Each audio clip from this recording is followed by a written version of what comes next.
Hello everyone, it is Tuesday, August the 6th, Minute Plus Meditation here, and it is the Feast of the Transfiguration, also the date of Saint Paul VI's earthly death and his entrance into eternal life. From the first reading, there's an alternate, there's two possibilities. I always like to take the old because it's fulfilled in the new. This is from the book of the prophet Daniel.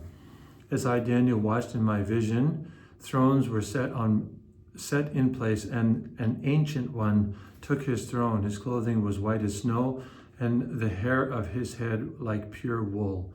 His throne was like fiery flames, and its wheels were burning fire. A stream of fire issued and flowed out from his presence. 1,000 thousands served him, and 10,000 times 10,000s 10,000 stood attending him. The court sat in judgment and the books were opened. Now, Daniel's not an easy book to kind of get into, right? Some of it's really easy, and then things like this are very difficult. But essentially, Daniel is seeing what Peter, James, and John are going to see right in front of them in a different way, because Daniel has not seen the Christ. Peter, James, and John and the other 9 have the privilege, the blessing, pure, unmerited blessing of being called by him, being in his presence 24/7, 365 for 3 years in the earthly thing, seeing him do all the miracles and so on. But Daniel had this incredible vision, of the Ancient One. He doesn't call him Jesus because he doesn't know this yet. This is like a couple hundred years before the coming of Christ. But he sees this vision. And the indication here is that the Ancient One is going to be the one who saves his children, who's going to intervene in the affairs of the children of Israel. But it will be much broader than that. It will not just be for the children of Israel, but for all people. And that this is not just, kind of a vision of somebody powerful, but this is the vision, in effect, of God. And this is communicated by these words: 1,000 thousands served him. Well, who is that? That's the angels. And 10,000 times 10,000 stood attending him. That's the heavenly spirits, who are incredibly powerful beings. One angel could destroy the entire world. They're so powerful. We have no idea. We domesticate the angels, right? It's rather pathetic. Angels are incredibly powerful beings. That's why we need to reverence them. But they're nothing compared to the infinite power of God.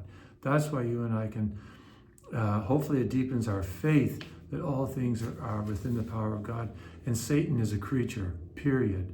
Yeah, he can scare us, he can terrify us, but only if we let him. Once the saints got used to him, he had nothing, nada, zero over them, nothing.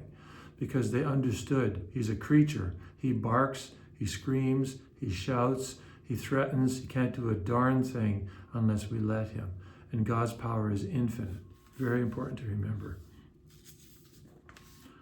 Over to the gospel. It's the transfiguration scene, of course. Okay, so Jesus took with him Peter and James and John and led them up a high mountain apart by themselves. And he was transfigured before them, and his clothes became dazzling white, such as no one on earth could bleach them.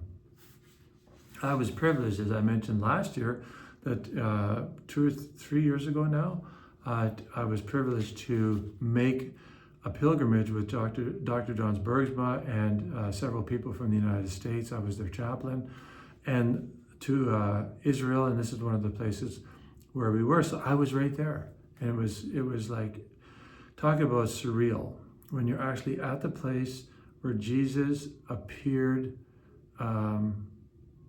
in this way, to his apostles with Elijah and Moses. So why did he do this? You've heard this before, so this is nothing new, but still it's good to hear this. He did this to inoculate them from the horror, from the terror. They're going to be, their faith would be undermined, if you will, by the sheer terror of the cross, the horror of the cross, the pain of the cross. They would see a massive defeat with their earthly eyes, and this would shake them to their utter very roots. Jesus knew this, so he blessed them in this moment to strengthen their faith, even though they were not consciously aware of it. But this would serve them well in the future. So he did this, but he also, I would submit, because what's after this is leading them back down the mountain, did this because God provides moments when we have these kinds, not the same kind of blessing, but we have blessings in our life, we have actual graces given to us, but we must go back down the mountain to sanctify ourselves in the middle of the world. That's where we're called to be saints, not these mountaintop experiences. These are to kind of strengthen us in the moment, to inoculate us, but in order that we may go back down, into the everyday life of everyone else and to become saints right there. So today, give thanks to God for the gift of the transfiguration. Be attentive to the graces God bestows upon you, but remember, you're always called to live out and strive to be a saint in the middle of the world. God bless you.